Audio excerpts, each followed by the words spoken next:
نحمدہ ونصلی علی رسولہ الکریم اما بعد اعوذ باللہ من الشیطان الرجیم بسم اللہ الرحمن الرحیم رب اشرح لی صدری ویسر لی امری واحلل عقدۃ من لسانی یفقہوا قولی۔ السلام علیکم ورحمۃ اللہ وبرکاتہ۔ کیسے ہیں آپ سب؟ انشاءاللہ خیر و عافیت سے ہوں گے۔ اللہ تعالیٰ آپ سب کو اپنے حفظ و امان میں رکھے، آمین ثم آمین۔ 5واں پارہ سورۃ نساء، آیت نمبر 35 اور 36۔ لفظی ترجمہ: وَإِنْ اور اگر تم کو اندیشہ ہو شقاق کا، لڑائی کا، بینہما ان دونوں کے درمیان یعنی میاں بیوی کے درمیان، فَبَعَثُوا تو مقرر کرو حَکَمًا ایک منصف من اہلہ اس مرد کے خاندان سے، وحکمًا اور ایک منصف من اہلہا اس عورت کے خاندان میں، ان اگر یریدا اگر وہ چاہیں دونوں اصلاح یوفقی تو موافقت پیدا کر دے گا اللہ بینہما ان دونوں کے درمیان، ان اللہ بے شک اللہ تعالیٰ کانا ہے علیماً سب کچھ جاننے والا، خبیرہ باخبر۔ وَاعْبُدُوا اللَّهَ اور بندگی کرو اللہ کی، وَلَا تُشْرِكُوا اور نہ شریک بناؤ بھی اس کے ساتھ شیئاً کسی چیز کو،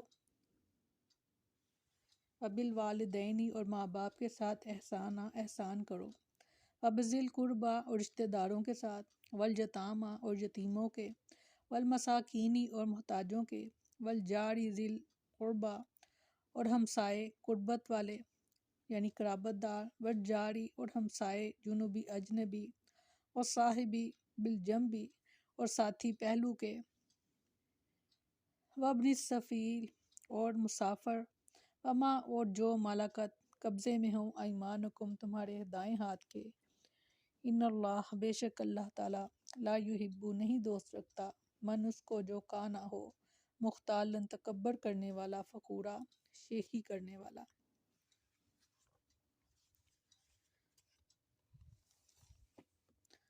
فرمایا اور اگر ان دونوں کے درمیان مخالفت سے ڈرو تو ایک منصف مرد کے گھر والوں سے اور ایک منصف عورت کے گھر والوں سے مقرر کرو، اگر وہ دونوں اصلاح چاہیں گے تو اللہ تعالیٰ دونوں کے درمیان موافقت پیدا کر دے گا، بے شک اللہ ہمیشہ سے سب کچھ جاننے والا اور ہر چیز کی خبر رکھنے والا ہے۔ یعنی اگر شوہر اور بیوی کے درمیان اختلاف کی خلیج حائل ہو جائے، ناچاکی اس قدر بڑھ جائے کہ دونوں ایک دوسرے سے الگ ہو جائیں، تو ایسی صورت میں بیوی اور خاوند دونوں کے رشتہ دار اپنی طرف سے ایک حکم یعنی فیصلہ کرنے والا بھیجیں، اور وہ دونوں شوہر اور بیوی سے مل کر قضیے کو سمجھیں، اختلاف کے اسباب کو جاننے کی کوشش کریں اور ان کے درمیان مصالحت کی کوشش کریں۔ اگر صلح کی تمام مخلصانہ کوششیں ناکام ہو جائیں تو شوہر اور بیوی کی منظوری لینے کے بعد دونوں میں جدائی کر دیں۔ بہت اہم معاملہ، بہت زیادہ، جو اکثر گھروں میں یہ معاملات چلتے ہیں۔ بہترین طریقہ اللہ تعالیٰ نے بتا دیا کہ ایک منصف بیوی کی طرف سے اور ایک شوہر کی طرف سے، وہ دونوں مل بیٹھ کر دونوں کے مسائل کو سنا جائے، ان کو اختلاف کو سمجھا جائے، اور اگر وہ جانے دونوں میاں بیوی دونوں چاہیں کہ ہم صلح کر لیں اور اپنی اصلاح کر لیں تو ان کی صلح ہو جائے گی اور اللہ تعالیٰ ان کو اس میں موافقت پیدا کر دے گا، الفت پیدا کر دے گا۔ اور اگر وہ صلح کرانے والے اگر جانیں کہ یہ ان کے مسائل اس طرح کے ہیں کہ یہ حل نہیں ہو سکتے، جو کہ بہت دکھ کی بات ہے، تو اللہ تعالیٰ سب کے لیے بہترین فیصلے کریں، آمین ثم آمین۔ اور فرمایا اور اللہ کی عبادت کرو اور اس کے ساتھ کسی چیز کو شریک نہ بناؤ، اور ماں باپ کے ساتھ اچھا سلوک کرو، اور قرابت والے کے ساتھ، اور یتیموں اور مسکینوں اور قرابت والے ہمسائے اور اجنبی ہمسائے اور پہلو کے ساتھی اور مسافر کے ساتھ، اور ان کے ساتھ بھی جن کے مالک تمہارے دائیں ہاتھ بنے ہیں، یعنی ملازم یقیناً اللہ ایسے شخص سے محبت نہیں کرتا جو اکڑنے والا اور شیخی مارنے والا ہو۔ وَاعْبُدُوا اللَّهَ وَلَا تُشْرِكُوا بِهِ شَيْئًا، اللہ تعالیٰ نے حکم دیا کہ صرف اللہ وحدہ لا شریک اللہ کی عبادت کی جائے، کیونکہ وہی خالق ہے، رازق ہے اور تمام اوقات اور حالات میں اپنی مخلوق پر فضل و کرم کرنے والا۔ لہٰذا اس بات کا مستحق بھی اس کے بندے صرف اسی کی وحدانیت کا اقرار کریں اور مخلوق میں سے کسی کو بھی اس کا شریک نہ بنائیں۔ ارشاد فرمایا سورۃ بنی اسرائیل میں، اور تیرے رب نے فیصلہ کر دیا ہے کہ اس کے سوا کسی کی عبادت نہ کرو۔ اور سورۃ نساء میں فرمایا کہ بے شک اللہ اس بات کو نہیں بخشے گا کہ اس کا شریک بنایا جائے، اور وہ بخش دے گا جو اس کے علاوہ ہے جسے چاہے گا، اور جو اللہ کا شریک بنائے تو یقیناً اس نے بہت بڑا گناہ گھڑا۔ تو زمر میں فرمایا بلا شبہ اگر تو نے شریک ٹھہرایا تو یقیناً تیرا عمل ضرور ضائع ہو جائے گا اور تو ضرور بالضرور خسارہ اٹھانے والوں میں سے ہو جائے گا۔ سیدنا معاذ بن جبل رضی اللہ عنہ بیان کرتے ہیں کہ رسول اللہ صلی اللہ علیہ وسلم نے ان سے فرمایا، کیا تم جانتے ہو کہ اللہ کا بندوں پر کیا حق ہے؟ انہوں نے عرض کی، اللہ اور اس کا رسول زیادہ بہتر جانتے ہیں۔ آپ نے فرمایا، یہ کہ وہ اسی کی عبادت کریں اور اس کے ساتھ کسی کو شریک نہ بنائیں۔ پھر آپ نے دریافت فرمایا، کیا تم جانتے ہو کہ جب بندے ایسا کریں تو پھر بندوں کا اللہ تعالیٰ پر کیا حق ہے؟ انہوں نے عرض کی، اللہ اور اس کا رسول ہی بہتر جانتے ہیں۔ آپ نے فرمایا، یہ کہ وہ انہیں عذاب نہ دے۔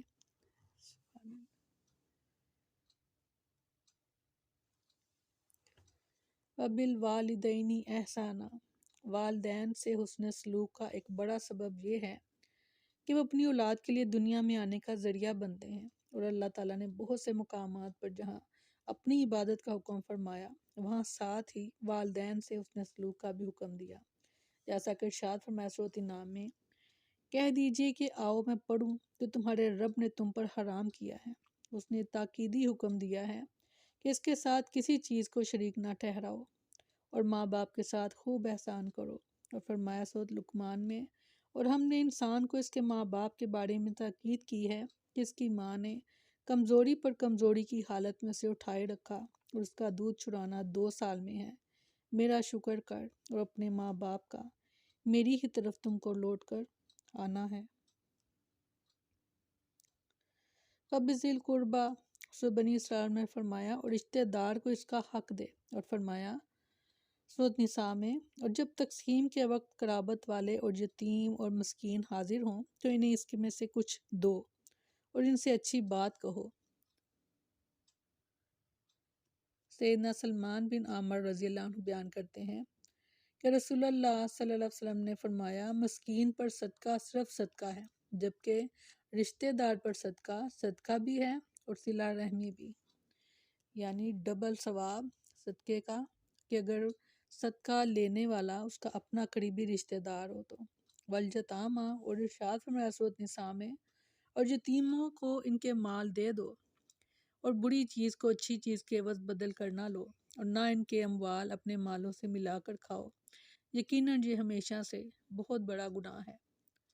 اور فرمایا سورۃ نساء میں، اور یتیموں کو آزماتے رہو یہاں تک کہ جب وہ بلوغت کو پہنچ جائیں، پھر اگر تم ان سے کچھ سمجھداری معلوم کرو تو ان کے مال ان کے سپرد کر دو، اور فضول خرچی کرتے ہوئے اور اس سے جلدی کرتے ہوئے انہیں مت کھاؤ کہ وہ بڑے ہو جائیں گے، اور جو غنی ہو تو وہ بہت بچے، اور جو محتاج ہو تو وہ جانے پہچانے طریقے سے کھا لے۔ پھر جب ان کے مال ان کے سپرد کرو تو ان پر گواہ بنا لو، اور اللہ پورا حساب لینے والا کافی ہے۔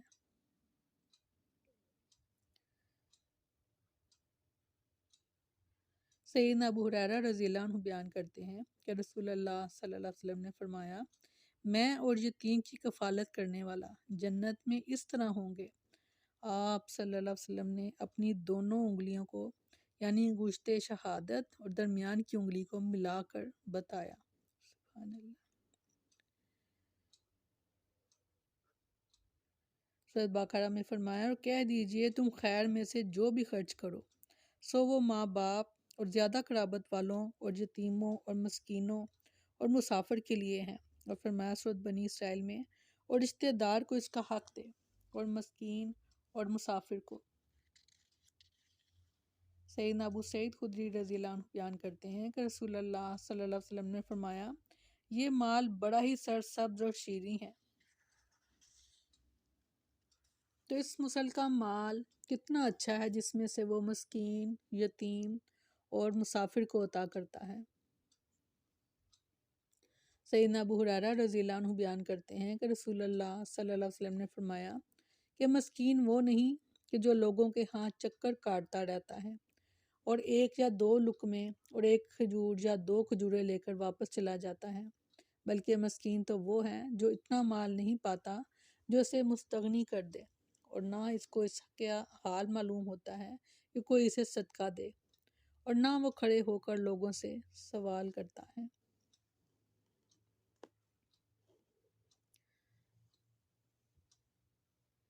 اور قرابت والے ہمسائے سے مراد رشتہ دار ہمسایہ ہے، اور اجنبی ہمسائے سے مراد غیر رشتہ دار ہمسایہ ہے۔ ہمسائیگی کے حقوق کی نگہداشت میں معتد احادیث وارد ہیں۔ سیدنا ابو ہریرہ رضی اللہ عنہ بیان کرتے ہیں کہ رسول اللہ صلی اللہ علیہ وسلم نے فرمایا، جو شخص اللہ اور روز قیامت پر ایمان رکھتا ہو، اسے چاہیے کہ اپنے پڑوسی کو تکلیف نہ پہنچائے۔ سیدنا عبداللہ بن عمر رضی اللہ عنہ بیان کرتے ہیں کہ رسول اللہ صلی اللہ علیہ وسلم نے فرمایا، جبریل مجھے ہمیشہ پڑوسی کے متعلق وصیت کرتے رہے، یہاں تک کہ مجھے گمان ہونے لگا کہ وہ پڑوسی کو وارث بھی قرار دے دیں گے۔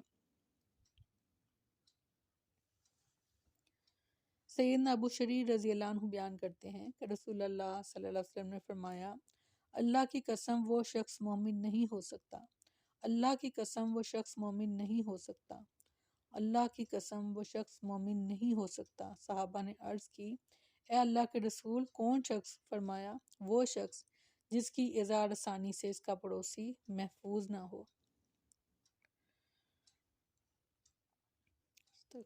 سیدنا عبداللہ بن عمر رضی اللہ عنہ بیان کرتے ہیں کہ رسول اللہ صلی اللہ علیہ وسلم نے فرمایا، دوستوں میں سے بہتر وہ شخص ہے جو اپنے دوست کے لیے بہتر ہو، اور پڑوسیوں میں سے بہتر وہ ہے جو اپنے پڑوسی کے لیے بہتر ہو۔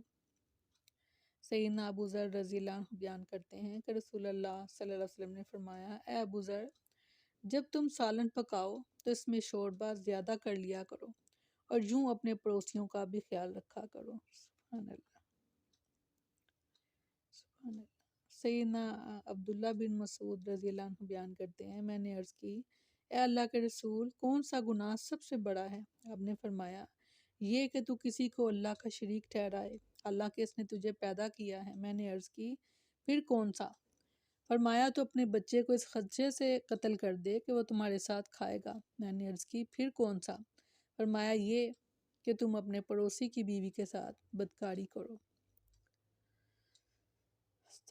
وصاحب الجنب بالجنب، یعنی پہلو کے ساتھی سے ہم نشین دوست، سفر کا ساتھی، بیوی، علم سیکھنے کے لیے آنے والے یا کاروباری سلسلے میں پاس آ بیٹھنے والے سب مراد ہیں۔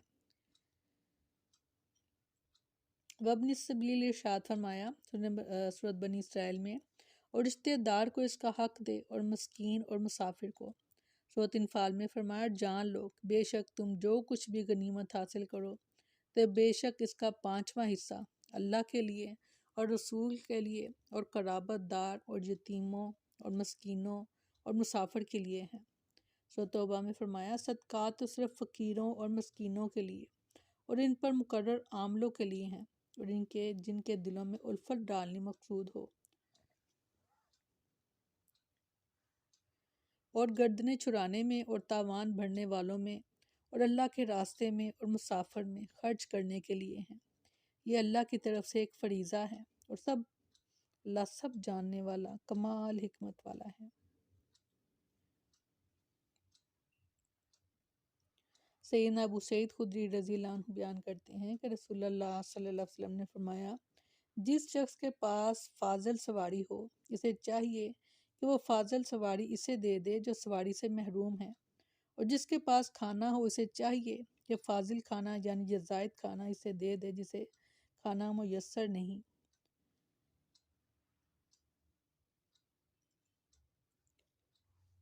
سیدنا ابو ہریرہ رضی اللہ عنہ بیان کرتے ہیں کہ رسول اللہ صلی اللہ علیہ وسلم نے فرمایا 3 آدمی ایسے ہیں جن کی طرف اللہ تعالیٰ قیامت کے دن نہ نظر رحمت کرے گا اور نہ ہی انہیں پاک کرے گا، بلکہ ان کو دردناک عذاب دیا جائے گا۔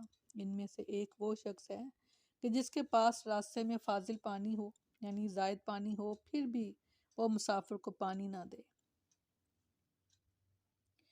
دیکھیں چھوٹی چھوٹی نیکیاں اور چھوٹے چھوٹے گناہ، اور یہ دونوں چیزیں جب بڑھ جاتی ہیں، ایک چیز آپ کو جنت کی طرف لے جائے گی اور دوسرا ایک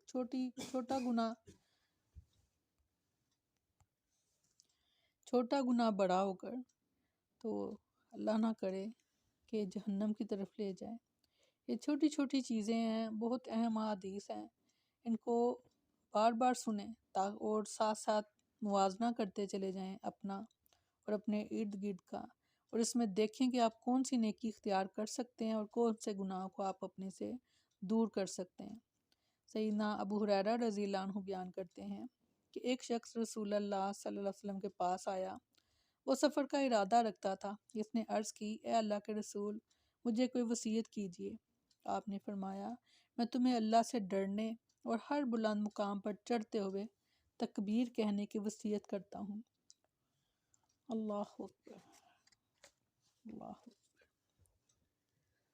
اور وما ملکت ایمانکم سے مراد غلام لونڈیاں ہیں، کیونکہ وہ ملکیت میں ہونے کی وجہ سے بالکل ہی بے بس ہیں۔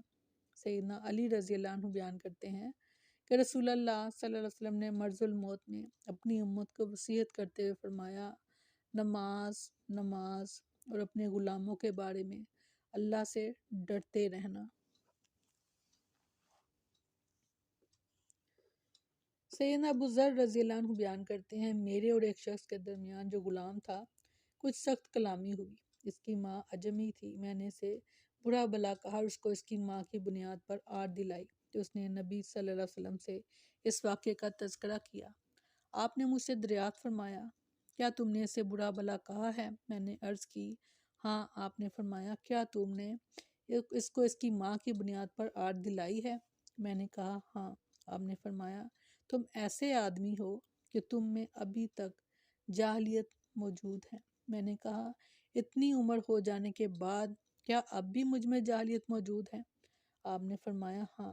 وہ یعنی تمہارے غلام یعنی تمہارے بائی ہیں، اللہ نے ان کو تمہارے ماتحت کر دیا ہے، تو اللہ جس شخص کے ماتحت اس کے کسی بھائی کو کر دے تو اسے چاہیے کہ جو وہ خود کھائے وہی غلام کو کھلائے، اور جو خود پہنے وہی اسے پہنائے، اور اسے ایسے کام کی تکلیف نہ دے جو اسے مغلوب کر دے، اگر کبھی ناچار اسے ایسے کام کی تکلیف دے ڈالے جو اسے مغلوب کر دے تو پھر اس کام میں اس کی مدد بھی کرے۔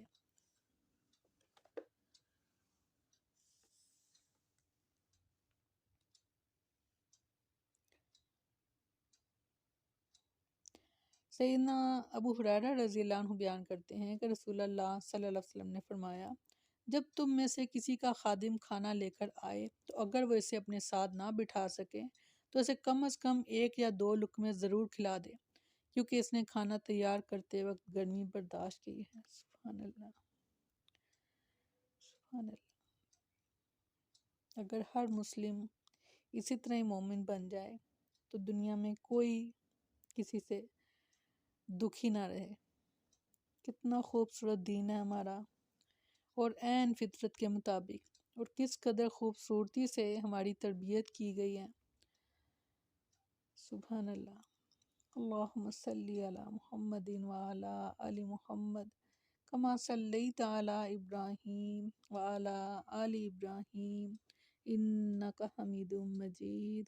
اللہم بارک علی محمد وعلی آل محمد کما بارکت علی ابراہیم وعلی آل ابراہیم انک حمید مجید۔ آمین ثم آمین۔ ان اللہ لا یحب من کان مختالا فخورا، یعنی جو اپنے بارے میں بڑائی اور برتری کے احساس میں مبتلا ہو اور لوگوں کو حقیر سمجھنے والا اور ان پر تکبر، فخر اور غرور کرنے والا ہو اور اپنے آپ کو ان سے بہتر سمجھنے والا ہو، ایسا شخص خود کو اگرچہ بہت بڑا سمجھتا ہے لیکن اللہ تعالیٰ کے نزدیک حقیر اور لوگوں کی نگاہوں میں انتہائی قابل نفرت ہوتا ہے۔ سیدنا جابر ابن سلیم رضی اللہ عنہ بیان کرتے ہیں کہ میں نے عرض کی، اے اللہ کے رسول، مجھے کوئی وصیت فرمائیے، تو آپ نے چند اہم امور کا تذکرہ کرنے کے بعد فرمایا، تہہ بند کو نیچے نہ لٹکاؤ، کیونکہ تہہ بند کا ٹخنوں سے نیچے لٹکانا تکبر کی علامت ہے، اور اللہ تعالیٰ تکبر کو پسند نہیں کرتا۔ سیدنا عبداللہ بن مسعود رضی اللہ عنہ بیان کرتے ہیں کہ رسول اللہ صلی اللہ علیہ وسلم نے فرمایا، وہ شخص جنت میں داخل نہیں ہوگا جس کے دل میں ذرہ برابر بھی تکبر ہو۔ ایک شخص نے کہا، آدمی اس بات کو پسند کرتا ہے کہ اس کا لباس اچھا ہو اور اس کا جوتا اچھا ہو، تو کیا یہ بھی تکبر ہے؟ آپ صلی اللہ علیہ وسلم نے فرمایا، اللہ خوبصورت ہے اور خوبصورتی کو پسند کرتا ہے۔ تکبر تو حق کو ٹھکرا دینا اور لوگوں کو حقیر سمجھنا ہے، یہ ہے اصل تکبر۔ اللہ تعالیٰ ہمیں ہر طرح کے تکبر سے محفوظ رکھے، آمین ثم آمین۔ سبحانک اللہم و بحمدک، نشہد ان لا الہ الا انت، نستغفرک و نتوب الیک۔ سبحان ربک رب العزت عما یصفون وسلام علی المرسلین والحمد للہ رب العالمین۔ السلام علیکم ورحمۃ اللہ۔